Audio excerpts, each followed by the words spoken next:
Souvent j'ai plaisir à lire, c'est pas parce qu'on prend du temps que finalement on réfléchit bien, on peut aussi réfléchir rapidement. Mediaveil j'ai racheté en 6 semaines, Avancy qui est une filiale à Tours, j'ai racheté en 5 semaines, voilà, sur juste un fichier Excel. Une phrase qui me fait avancer beaucoup, c'est chaque problème est un cadeau. J'ai pas vu beaucoup d'entreprises à le faire, mais ça fait 5-6 ans qu'on fait des sessions de recrutement sans CV par exemple. Moi j'ai jamais fait de CV de ma vie, le CV il ne retrace que ce qu'on a fait dans le passé, mais il raconte pas ce qu'on va faire dans le futur, et donc ça raconte pas le potentiel là.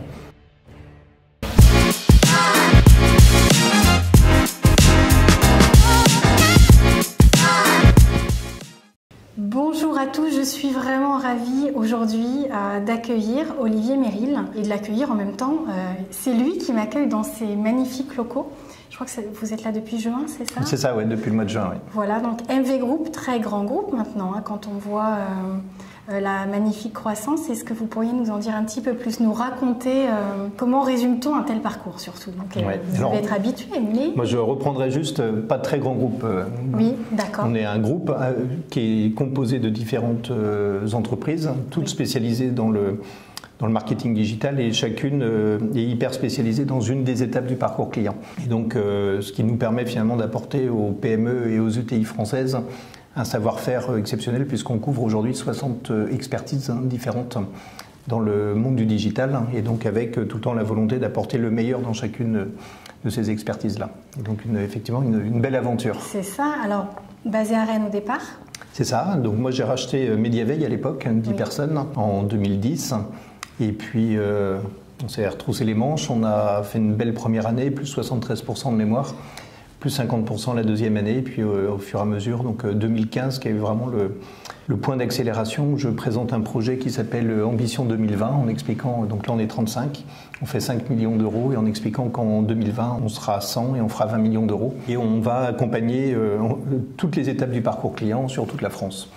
Voilà, et puis en fait je déroule ce plan d'action-là qui s'accélère à une vitesse grand V. Mois de mars, donc présentation du projet, on est 35. Décembre, on est 50. Décembre 2016, on est 110. Et donc beaucoup d'avance, et puis après beaucoup de rencontres humaines entre différentes personnes. Olivier Bonin, qui est aujourd'hui le patron de Goodbye Media, on ne se connaissait pas, il me sollicite pour déjeuner ensemble via Viadeo à l'époque. D'accord. Voilà, et puis on déjeune ensemble et on a un peu les mêmes parcours. Il a travaillé à France Télévisions, lui à Canal+, au Figaro, et puis moi mon parcours précédent à Ouest France. Et on cherche, on sait qu'on va entreprendre ensemble, on cherche différentes entreprises qui n'ont même rien à voir avec le digital dans un premier temps. Et puis finalement, au fur et à mesure, on se dit mais tiens, les agences médias, ça fait partie des besoins qu'ont nos clients de Mediaveil à l'époque. Et finalement, à nous deux, on connaît à peu près toutes les coulisses de tous les médias. Et donc voilà, on peut dépoussiérer un peu ce marché-là, et on peut apporter une valeur ajoutée supplémentaire. Et puis du coup, Goodbye Media est né maintenant il y a 7 ans. Et à peu près simultanément, j'ai une soirée French Tech à Rennes.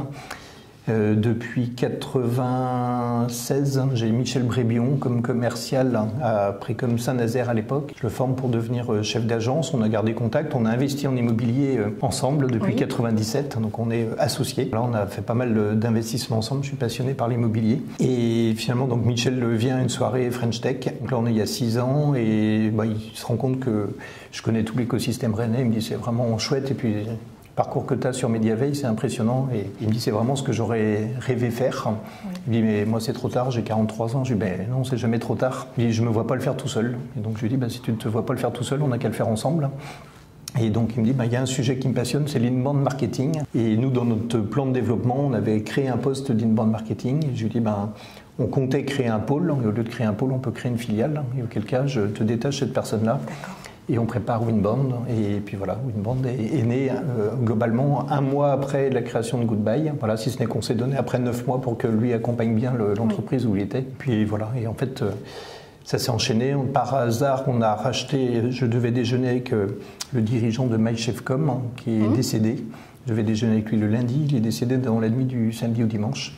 Accident de la route, et finalement j'ai rencontré son épouse. Elle était un peu en difficulté, et voilà, et donc on a racheté MyChefcom et qu'on a fusionné avec Winbond. C'était une entreprise rennaise qui avait importé l'inbound marketing en France, donc assez avant-gardiste. Et donc ça nous a fait accélérer le développement de Winbond. Et comment ça se passe? Parce que là, on parle du parcours, ça va vite, ça va très vite. Dans votre tête, ça va à quelle vitesse? Dans ma tête, enfin, ça va vite, mais c'est très posé. C'est-à-dire que vous pouvez traverser les locaux, un groupe en croissance de 30%, il y a de la sérénité. Je ne veux pas travailler dans l'urgence, je ne veux pas travailler dans la panique.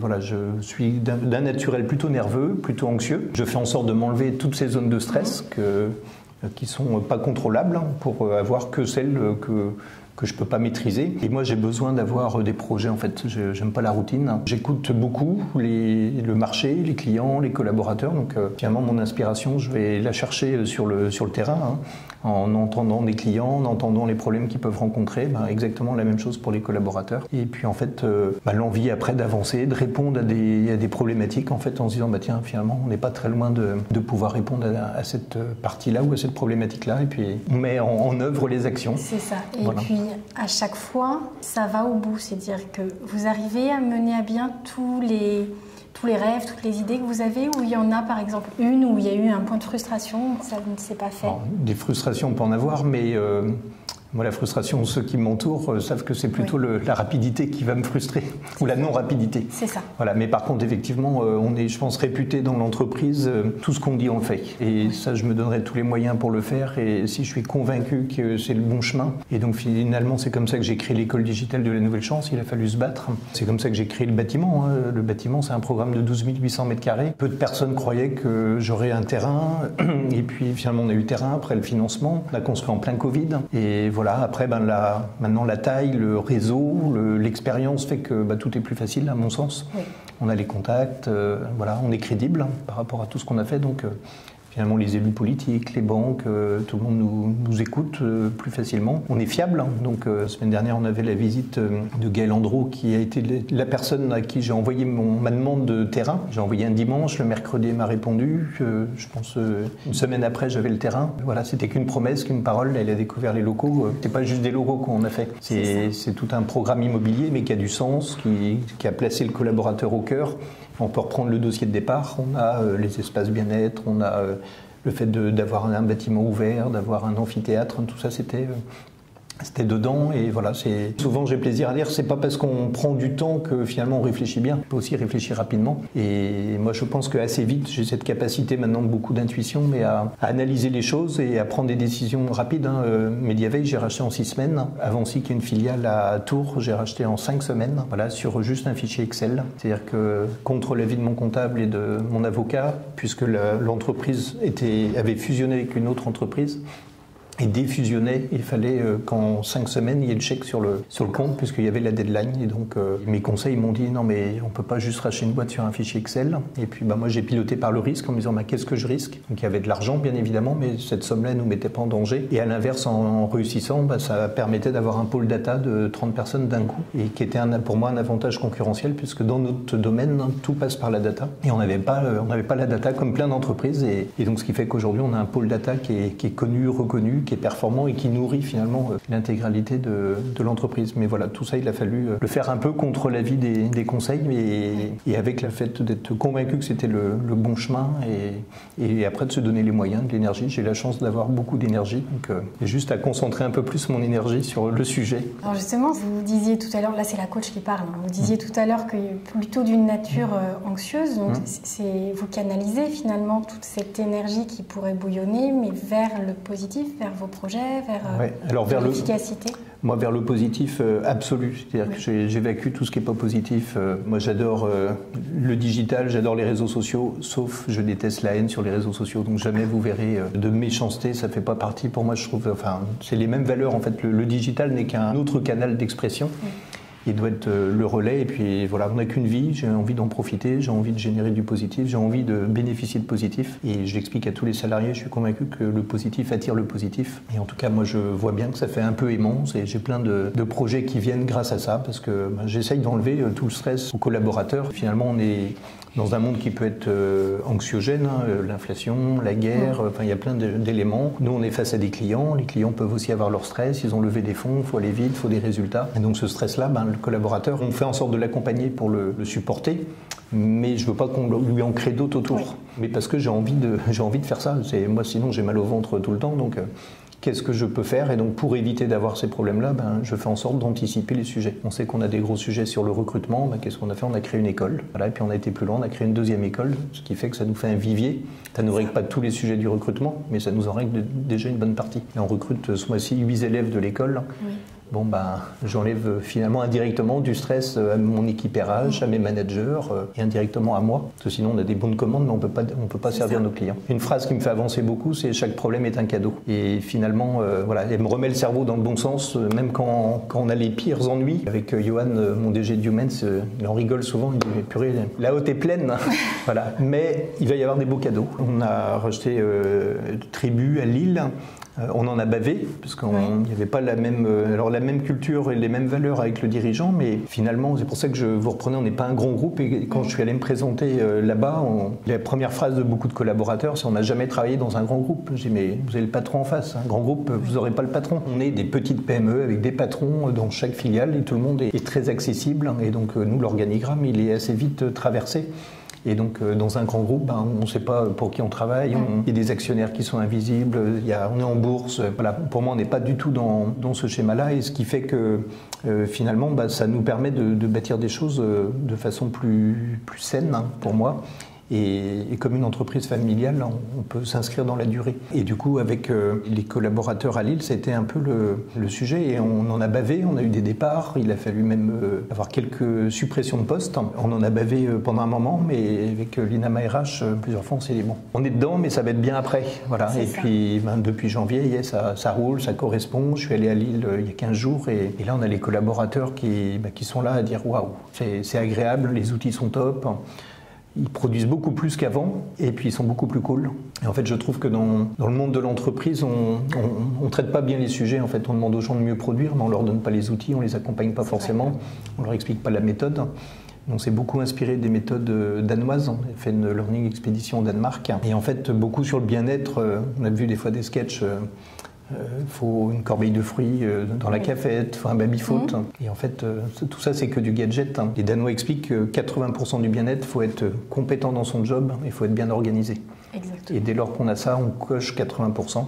Voilà. Le reste, après, c'est du plus. Voilà. C'est d'autres éléments qui viennent compléter. Mais, voilà. Et très souvent, en fait, on n'accompagne pas beaucoup les collaborateurs là-dessus. On va mettre des outils. Les outils ne vont pas tout faire s'ils n'ont pas les usages. Voilà, il faut que tout le monde utilise les mêmes outils. Donc on a travaillé tout ça. On a travaillé la communication en interne pour réduire le nombre de mails, donc ce qui libère finalement de la charge mentale, qui fait gagner du temps et qui est bon pour la planète. Ça coche toutes les cases. Pour moi, nos résultats en fait ne sont que le fruit des fondamentaux qu'on travaille. Voilà, et moi, je travaille d'abord les fondamentaux et après le reste. La partie visible, finalement, c'était que le détail. C'était l'un des éléments quand on était 35. Un collaborateur m'a dit « oui, mais si on est à 100, ce sera plus pareil ». J'ai dit « mais pourquoi tu dis ça, en fait ?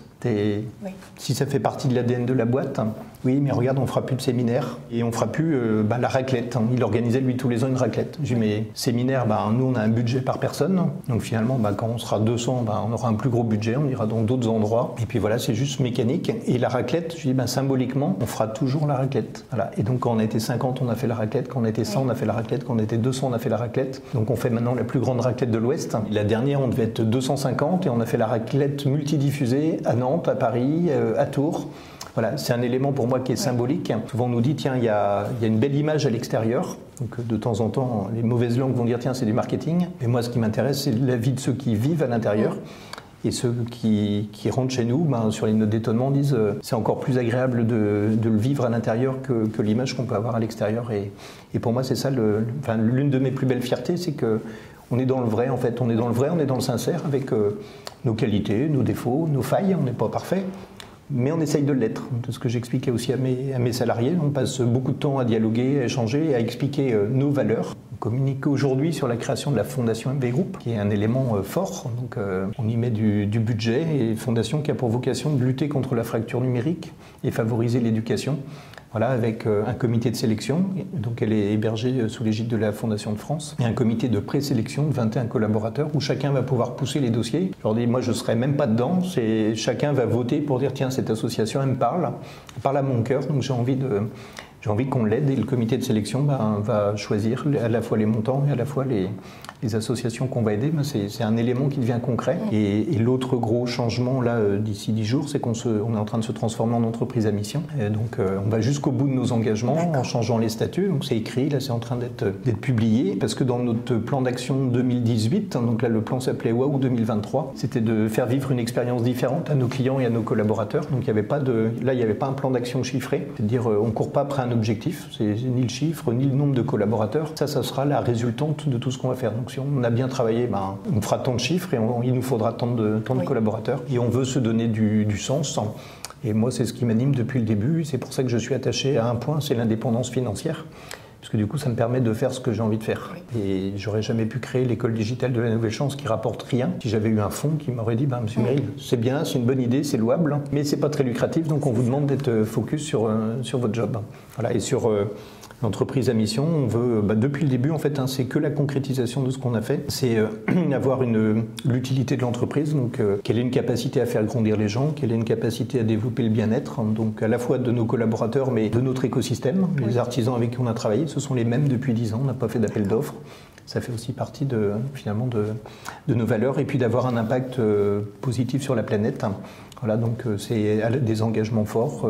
Mieux travailler, nous, la partie empreinte, mais on n'est pas un gros pollueur, on est dans le digital, c'est 4% au total des émissions, mais on veut travailler à fond sur le trajet entre l'habitat de nos collaborateurs et les locaux. C'est ça que quel que soit l'endroit où on est en France, on est à proximité des transports en commun, et on veut amplifier tout ça par des vélos électriques, par des prises de voitures électriques, favoriser le covoiturage, toutes les méthodes douces. Et là, on prend l'engagement de former 90% de nos collaborateurs sur une meilleure maîtrise des outils digitaux pour justement réduire l'impact. Maintenant qu'on a travaillé la réduction des mails, on peut encore faire mieux, mais comme tous les flux d'informations sont organisés, ce qui nous permet derrière et c'est pas incompatible, c'est tout le temps pour moi l'équation. On doit bien servir nos clients. Pour bien servir nos clients, il faut que nos collaborateurs soient performants. Pour qu'ils soient performants, il faut qu'ils soient bien. Et quand il y a tout ça, ça fait que l'entreprise est performante. Et si elle est performante, elle doit servir quelque chose. Quand on recrute, ce que j'expliquais aux collaborateurs qui avaient réagi quand on était 35, ils me disaient ce sera pas pareil. Je dis mais c'est une certaine forme d'égoïsme. Tu trouves que la boîte est sympa et on va rester entre nous à 35. C'est vrai. On pourrait être 36, on pourrait être 37, et c'est autant de vies qu'on va pouvoir changer. Et si finalement c'est autant de gens qui n'ont pas mal au ventre à venir au boulot, c'est que mieux. Là cet été on sera 400. C'est aussi une satisfaction de se dire l'équipe de Lille aujourd'hui, de les voir avec la banane, de les voir contents, d'intégrer la fondation, d'intégrer le comité de mission. Ça fait plaisir à voir, et finalement on va au bout de notre guide. Donc au moins on sait pourquoi on se lève le matin, et c'est un élément important.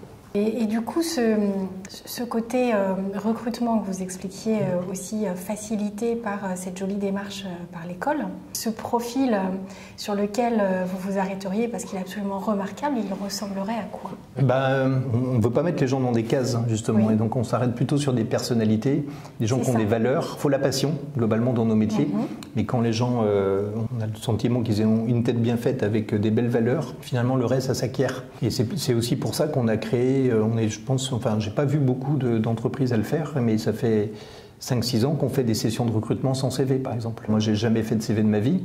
Je suis autodidacte et j'ai été embauché tout de suite, mais le CV, il ne retrace que ce qu'on a fait dans le passé, mais il raconte pas ce qu'on va faire dans le futur, et donc ça raconte pas le potentiel. Là. Or, sur un entretien, ce qui m'intéresse, moi, c'est le potentiel, c'est pas la photo Non, on regarde l'album, on se dit, tiens, j'ai été bon au foot, oui, mais si je fais 95 kilos maintenant, je suis un peu moins bon, et ça veut pas dire que je vais rien savoir faire derrière. Et donc, on se focalise beaucoup là-dessus. Voilà, et c'est pour ça qu'on a notre guide sur nos valeurs, et finalement, moi, plus on communique dessus, plus il y a un côté aimant, c'est-à-dire que ça attire aussi les gens à qui ça parle. Et moi, je respecte tout le monde, mais celui à qui ça parle pas, pas de problème, mais il candidate pas chez nous. Voilà, donc il y a plein de solutions, le marché de l'emploi, il est dynamique, donc ces gens-là, ils peuvent aller ailleurs, si c'est que le fric, si c'est que une certaine vision de la société, pas de problème, mais ils la font ailleurs. Et chez nous, ils viennent aussi pour ça. Voilà, et ça leur parle. Voilà, comme ça parle aussi à nos clients. C'est-à-dire qu'aujourd'hui, on a des clients entre une prestat de service référencement naturel et une autre prestat de service en référencement naturel. Faire la différence, ça peut être compliqué de l'extérieur. Entre une entreprise qui est entreprise à mission, qui a une fondation, qui a créé une école d'inclusion, qui a un certain nombre de valeurs fortes, il y a aussi des acheteurs qui ont envie d'avoir du sens et d'encourager, de se dire tiens, je sais pourquoi je le fais et ça me parle, et finalement j'ai peut-être moins de risques de me faire arnaquer par cette entreprise-là que par l'autre, parce que finalement Il irait pas, il y en a plein qui n'iraient pas faire ça. On n'a pas de profil type et justement, nous, il n'y a pas de... L'âge, on ne le regarde pas, la couleur de la peau, on ne regarde pas, le sexe, on ne regarde pas. On cherche des compétences, on cherche des gens qui ont la foi, qui ont la passion, qui ont l'envie et à qui notre projet parle. Et après, finalement, les compétences, elles s'acquièrent quand on est capable. Moi, j'arrive à ce poste-là. J'ai un BEP commerce et un bac pro que j'ai passé en candidat libre. Voilà, et mon plafond de verre, je le fais exploser au fur et à mesure parce que j'ai la foi, parce que j'ai l'envie, j'ai le plaisir et c'est ça qui m'anime et c'est ça que j'essaye de diffuser finalement à chacun. Après, chacun est libre, chacun prend. Il faut aussi accepter dans une entreprise que tout le monde n'ait pas la même envie. On a aussi des collaborateurs qui nous disent « Moi, je ne peux pas faire plus, est-ce que ce que je fais, c'est bien ?» Bah oui, pas de problème. Tu nous demandes juste pas le salaire de la personne qui bosse beaucoup plus. C'est ça. Voilà, c'est cet équilibre-là et on fait en sorte d'expliquer. Nous, il n'y a pas d'engueulade dans la boîte. Il y a un dialogue qui est ultra agréable. On prend le temps d'expliquer. On y passe beaucoup de temps. Mais encore une fois, quand on se dit que le premier capital de l'entreprise, c'est l'humain, ça veut dire qu'il faut y passer du temps. Donc notre directrice RH, c'est une directrice du capital humain. Elle passe son temps dessus. Moi, j'anime tous les mois 3 modules sur le parcours d'intégration. Donc je prends le temps de me présenter mon parcours, mes valeurs. Voilà, un autre module sur lequel je présente l'équipe marketing com que j'anime en direct et un autre module sur la politique de rémunération. Voilà, et prendre le temps pendant 2 heures d'expliquer comment ça fonctionne chez nous, les contraintes économiques d'une entreprise, dans quel cadre on peut augmenter, dans quel cadre on ne peut pas augmenter, quand c'est en collectif, quand c'est en individuel, et ce à quoi on est attaché. Voilà, on donne les clés de compréhension finalement de l'entreprise, et plus les clés sont diffusées, sont claires, il y a moins de mauvaises interprétations. Et sur ces sujets-là, en France, où c'est tabou, il ne faut pas en parler. Non, mais la transparence paye, et ça permet des adéquations finalement, des rencontres qui fonctionnent. Oui, et l'autre élément, c'est pour moi, la congruence, c'est d'être aligné finalement entre ce qu'on pense, ce qu'on dit et ce qu'on fait, ce qui n'est pas toujours le cas dans plein de lieux. Et voilà, moi, c'est un élément sur lequel ça me révolte en fait. Quand je vois même en dehors des gens qui sont pour l'écologie, mais qui finalement font à peu près tous les mauvais gestes. Voilà, moi, je revendique pas ça. J'essaye juste je sais que je suis pas nickel, comme je pense qu'il y a personne. J'essaye juste de faire des efforts, j'essaie juste de corriger. Par rapport à ce que vous disiez, c'est l'un des éléments, moi c'est assez vite, j'en parle aux collaborateurs. En septembre, je leur ai dit, on veut se transformer en entreprise à mission, on veut créer une fondation. Ils ont des points d'étape. Tous les trimestres, il y a un pitch qu'on appelle le pitch du boss. Oui. Là, je présente ça aux salariés, je fais un état à la fois business et à la fois des différents points, green, solidaire, les différents projets qu'on a initiés et où on en est, là où on galère et l'état d'avancement, mais en totale transparence. Et comme on dit ce qu'on fait et qu'on le fait, finalement, en tout cas, moi, ça me rend mes nuits beaucoup plus agréables. Voilà, je peux me regarder dans la glace et je suis assez à l'aise quand il y a quelqu'un en face qui essaye de me moraliser. C'est que voilà, je suis clean et je fais en sorte de l'être. Et l'autre élément, c'est que pour moi, c'est un bon exemple aussi pour mes enfants. Finalement, c'est aussi un moyen de transmettre. C'est une étape de transmission. Et moi, mes enfants, ils m'ont vu à 10 ans tout larguer pour reprendre Mediaveil. Et puis finalement, au fur et à mesure, ils voient l'aventure, voilà, et on peut finalement être clean en faisant du business. C'est pas un gros mot, c'est pas voilà. Et moi, ce que j'explique à tous les salariés, je veux être indépendant. Donc, si on veut être indépendant, il faut que l'entreprise elle soit performante économiquement. Il n'y a que quand elle est performante économiquement qu'on peut investir. Nous, c'est 200 000 € dans la fondation.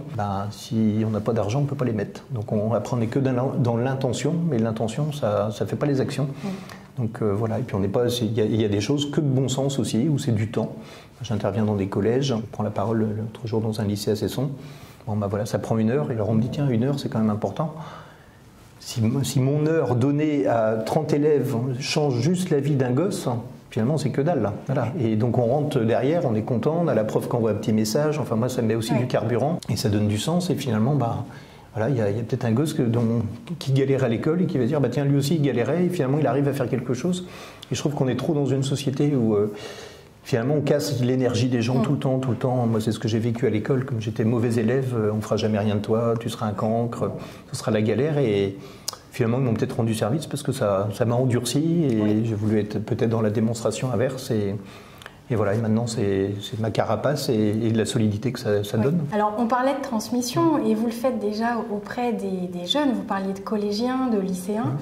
Si vous aviez là face à vous en amphithéâtre des élèves, quel message vous auriez envie de leur passer Vous auriez envie qu'ils avancent avec quoi en tête? Alors, le message que je leur ai déjà diffusé, puisqu'on a eu la chance de les recevoir, tout comme ceux de l'IGR. Finalement, il faut que chacun arrive à trouver sa voie Pour moi, le carburant, ça va être la passion.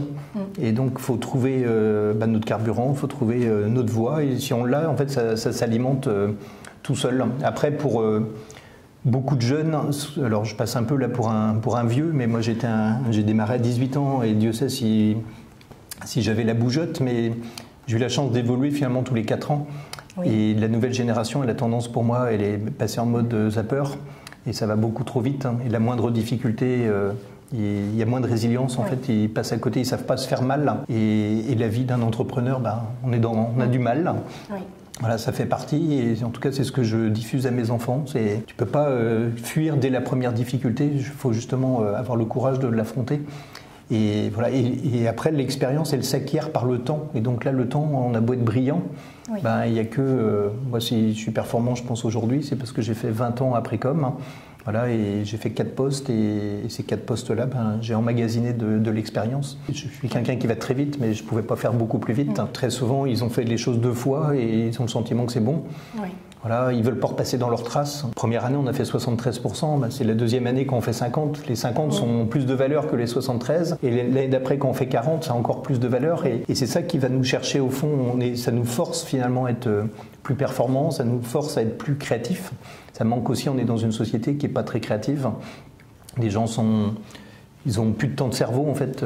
Ils ont une petite bête de téléphone qui nous vole tout ce temps-là. Et ce que j'explique à mes enfants, c'est aussi dans ces moments-là qu'on s'accorde, qu'on a cette créativité qui apparaît. Et donc il faut aussi accepter un peu l'ennui, entre guillemets, pour justement aller trouver la solution. On a le problème et comment on peut contourner cette solution-là. Mais il faut avoir après du courage, de l'envie. Et souvent, on fait un peu l'amalgame. Il y a pour moi, peut-être comme il y a quelques années, quand même, il y a 20 ans, il y a 30 ans, peut-être que c'était aussi coupé en 2. Il y a des jeunes, ça va être dur de leur trouver leur carburant parce qu'ils ont tout. Et ça fait un peu enfant gâté, il n'y a pas le sens de l'effort. Et puis on a des jeunes, nous, qui sont aussi top. Et ça, c'est passionnant. Et quand on a 50 ans, ça nous remet aussi du carburant.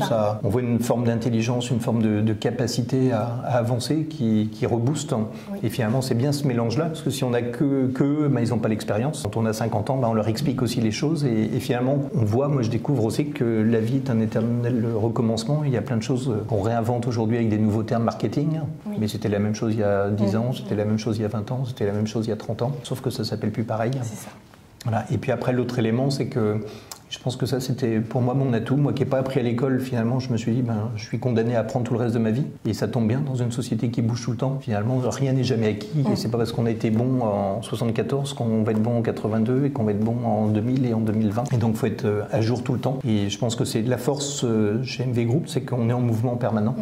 Et donc, on n'a pas à gérer des changements fondamentaux pour les collaborateurs. C'est que l'entreprise, elle change tout le temps. Donc, il n'y a pas ces points de rupture. Il y a des points de rupture quand ça n'a pas bougé pendant 30 ans. Vous arrivez à tout est sclérosé, tout est rouillé. Donc, c'est compliqué de changer. Et je pense que les gens qui s'épanouissent chez nous, c'est des gens qui cherchent ça. C'est-à-dire que quelqu'un qui a besoin d'ultra confort, que ça ne bouge pas, que ce soit les mêmes logiciels tout le temps, il sera malheureux chez nous et il ne va pas rester. Et par contre, à l'inverse, tous ceux qui sont là, ça les aide à évoluer, à changer de métier, à briser leur plafond de verre. Quand j'ai racheté Mediaveil, mon BP c'était d'être 16. Ah oui. Voilà, et j'avais managé jusqu'à 40 personnes après com. Et puis finalement on arrive à 16, et puis on arrive à 20, et puis à 30, et puis à 50. On y arrive et on se dit ça c'est pas mal, et puis ça se passe de mieux en mieux, et parce que c'est presque plus facile au fur et à mesure. Il faut juste réussir à franchir le cap entre 50 et 100. C'est là que ça a été le plus ardu selon vous? Alors nous ça a été ardu parce que finalement on est monté à 110, j'avais pas de DAF, j'avais pas de DRH, j'avais pas de DSI. Donc je faisais tout en plus du commerce. Et donc on était avec Johan et Lina. Donc Johan est directeur général de Humans et Lina est directrice maintenant du capital humain. Et voilà, ça a été la tempête. Par contre, comme ça a duré même pas un an, à 110, on avait les capacités d'investir. Et donc pareil, la liberté fait que là je me suis dit, je vais flinguer mon résultat, mais je vais créer un poste de direction du capital humain, un poste de DAF, un poste de DSI qui va nous permettre finalement de faire un plateau. Et puis moi, ça va me couper des branches d'activités que j'aurais pu faire, et donc ça va me relibérer du temps pour faire autre chose. Et en fait, il y a beaucoup d'entreprises qui sont en difficulté entre 20 et 100.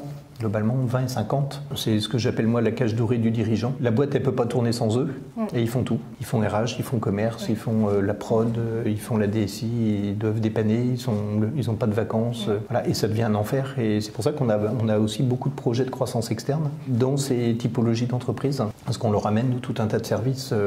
RH, DAF, DSI, ils n'ont plus à s'occuper de ça, donc ils se concentrent sur deux choses, le commerce d'un côté, l'expertise de l'autre, et tout le reste, après, ça déroule. Nous, comme ça a été vite, en fait, on est capable de gérer un effort pendant 18 mois, mais il y a beaucoup d'entreprises, en fait, c'est à petit feu, quand elles font 5% de croissance, finalement, elles passent de 20 à 25, de 25 à 28. Donc c'est très long. C'est trop long, et en fait, ils arrivent à 40 ans, ils sont cuits, et du coup, qu'est-ce qu'ils font? Ils vendent, puisque du coup, ils se rendent compte que la boîte a beau être rentable, ils gagnent peut-être correctement leur vie, mais ils n'ont plus de jus, ils sont cramés en fait.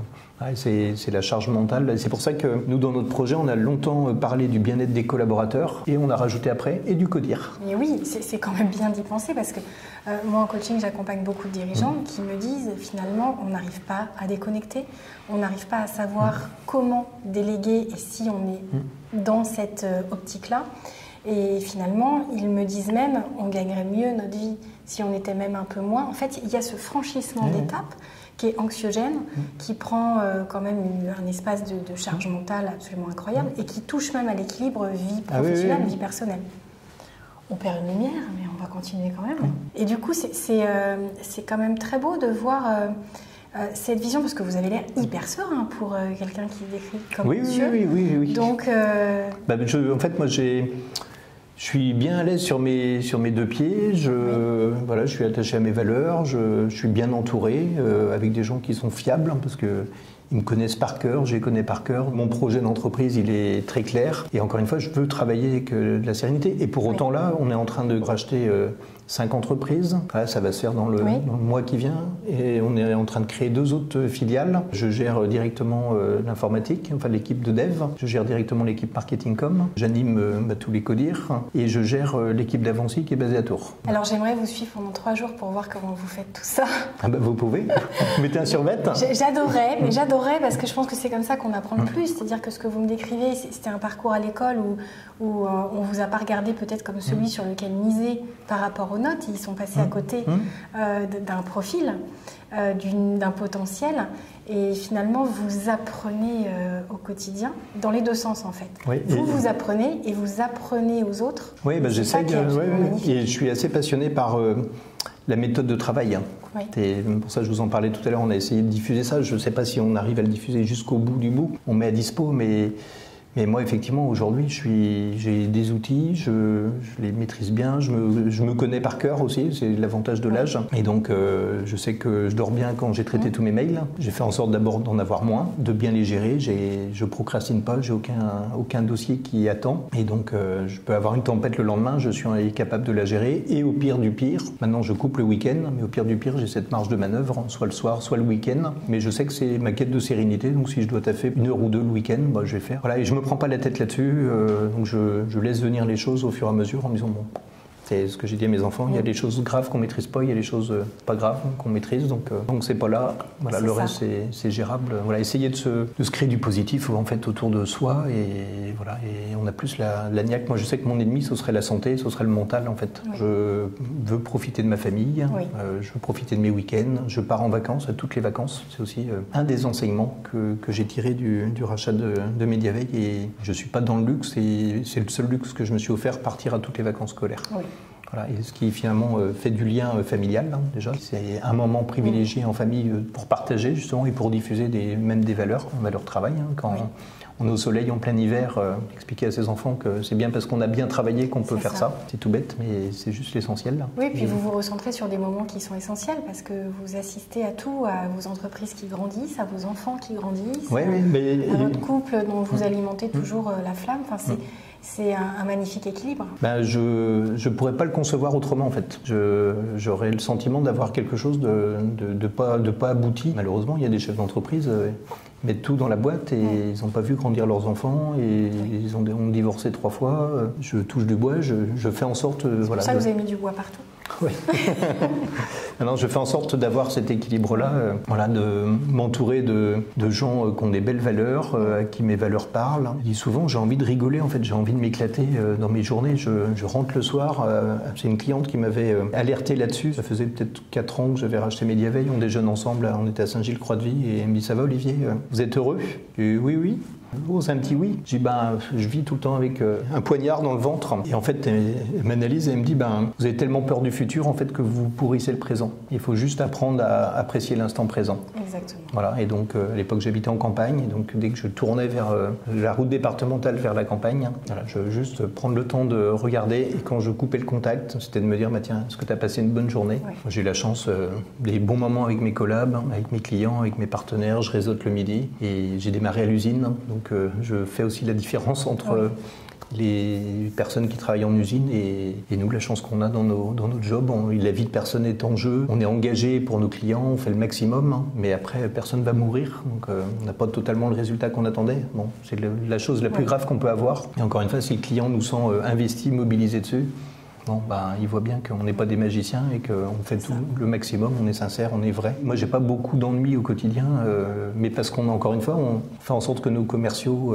diffusent le bon message, soient pas dans la surpromesse, pour que les collaborateurs puissent honorer les engagements qui ont été pris. Oui. C'est toute cette chaîne en fait qu'il faut travailler, pas être dans la survente, pas être dans la fausse promesse, parce que du coup, c'est en cascade après et c'est pas très simple. Et puis c'est aligné d'ailleurs dès le recrutement, sans doute, ne pas être dans la surpromesse par rapport à l'expérience qu'ils vont vivre. Exactement. Et par rapport à ce qu'ils vont transmettre comme message, parce que ça pourrait les aider, mais je crois qu'ils ont déjà suffisamment d'arguments pour déjà convaincre. Oui, et puis c'est vrai que c'est un vrai élément. Quand on a recruté à Lille et qu'on était dans le dur, là on a quelqu'un qui a démarré la semaine dernière. J'étais ultra transparent, je lui ai expliqué dans quelle situation on était, comment on allait construire et tout ça, et en fait les gens derrière nous disent oui, t'as bien fait de me dire, voilà. Et puis en fait il n'y a pas de tromperie et on avance ensemble et puis après, comme une épreuve sportive, on est content, on se boit un verre, on dit tiens, on a quand même bien bossé, on est content. Voilà, la satisfaction de la mission accomplie. Oui. Et finalement, pour boucler avec ce qu'on disait tout à l'heure, c'est qu'on n'aurait pas cette satisfaction-là s'il n'y avait pas un peu de difficulté. Je pense que ce que j'aime vraiment aujourd'hui, j'ai la chance de pouvoir le faire, j'ai beaucoup d'énergie. Donc si j'avais qu'une seule société, j'aurais été tout le temps sur le dos de Johan et finalement je l'aurais cramé.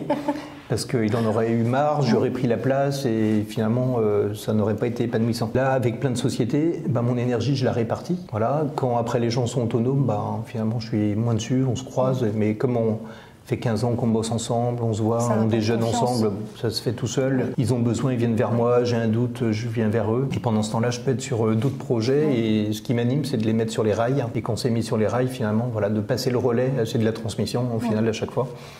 Passer le relais aux dirigeants et de me dire la machine est lancée, donc je peux passer à autre chose. Finalement, l'entreprise aujourd'hui fonctionne globalement sans moi. Alors, quand je dis ça, je travaille, mais en tout cas de façon opérationnelle à tous les niveaux et je peux intervenir finalement un peu comme un consultant extérieur. Et quand on était un peu impacté par le Covid chez Youmens, du coup là ça basculait vite dans le rouge.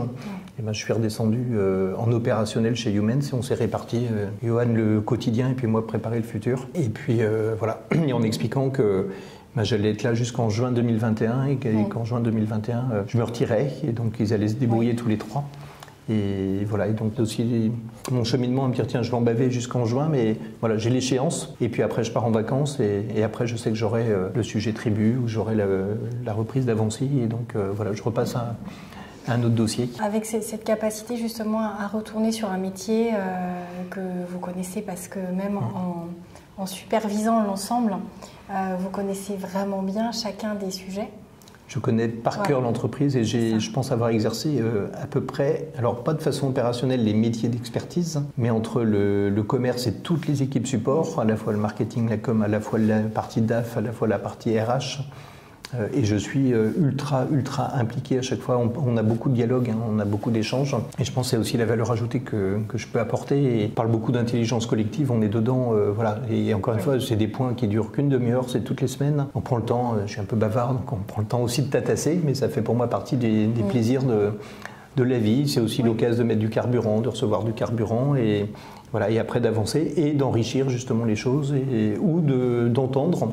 Voilà, et puis je suis en train de conduire et hop, j'ai le puzzle qui s'assemble en me disant tiens, finalement, pour aller un peu plus loin là-dessus. Et voilà, c'est ça qui fait avancer. Et je veux pas être patron dans la tour de Babel où finalement on voit plus personne. Très éloigné. J'arriverais pas à... Enfin, j'aurais plus de capteur en fait. Et le poignard reviendrait peut-être. Oui, jamais très loin quand même. Eh bien, en tout cas, un très grand merci. Bah de rien. Parce que j'ai plein de messages là. Hein, là, vous avez transmis un certain nombre de messages. Le profil irrésistible, moi je vais aussi aller piocher ailleurs parce que ce que vous décrivez comme étant votre fonctionnement, dans vos valeurs, on est aussi dans... Il n'y a pas que des salariés irrésistibles, il y a aussi des managers, des dirigeants qui attirent des personnes qui rêvent de rejoindre des groupes, aussi pour le dirigeant inspirant. On entend parler dans le monde entier, il y a des gens qui feraient franchir des océans pour pouvoir vivre l'expérience avec tel dirigeant. La vilaine. Mais la vilaine aussi. Et là, au niveau breton, moi qui suis rennaise, c'était très important de pouvoir vous mettre en avant parce que j'ai été très honnête en vous le disant, en vous contactant. Moi, votre parcours, ce que vous êtes capable d'accomplir, et avec, je trouve, cette pudeur, cette discrétion, parce qu'on s'est croisés à quelques reprises, je trouve que c'est quand même magnifique parce que c'est facile de regarder avec fierté son parcours et d'avoir du mal à rester les pieds sur terre. Et vous savez très très bien le faire. Donc merci pour tout. Bah, merci beaucoup, c'est très gentil.